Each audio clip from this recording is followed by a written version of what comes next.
If you were to give a kind of baseline recommendation from a training standpoint off of the mat, what's your typical recommendation for somebody that is, a jiu-jitsu hobbyist versus a jiu-jitsu competitor? Great question. Loaded question, but also great question. Yeah. Throwing in the competitor in there. Yeah. So definitely managing workload's crucial for both these individuals. Okay. Whether we're talking about hobbyists, whether we're talking about people that are in camp or prepping for anything along those lines, that is doing this more as a career. So understand the concepts of undulating periodization programming. Basically, you maybe have heard of this as like high lows or anything like that. Now, the catch-22, the negative of that with combat sports, not negative, but depending on where you train. Like I'm fortunate enough where I train, there's like great people in the gym and it's going to be tough rolls like all the time. Right.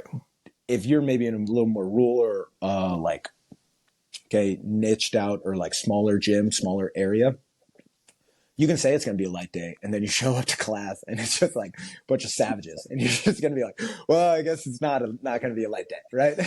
So you can't really control that variable, right, to a certain degree.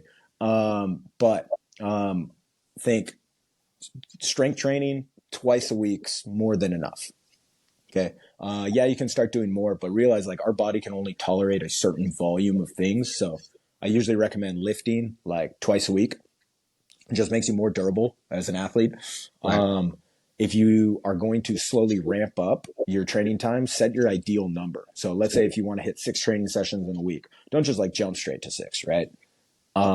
Maybe, start at 3 next week or following week, maybe jump up to 5, then scale back down to 4, then hit your 6.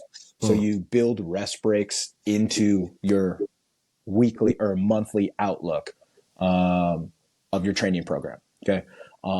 Low hanging fruit is usually where I start if we're talking about longevity of training or ability to train, right? And what I mean low hanging fruit is like, it doesn't have to be rocket science. Show up to practice hydrated. Don't show up hungover, right? That helps. That helps for you.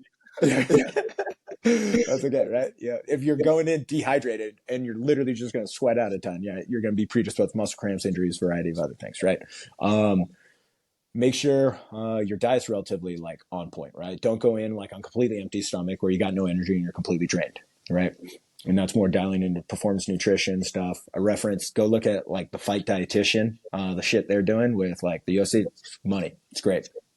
Next is, did you just come off of like a 5-hour sleepless night? Or like if you've got under 8 hours, if you like 8 hours is like your baseline, right?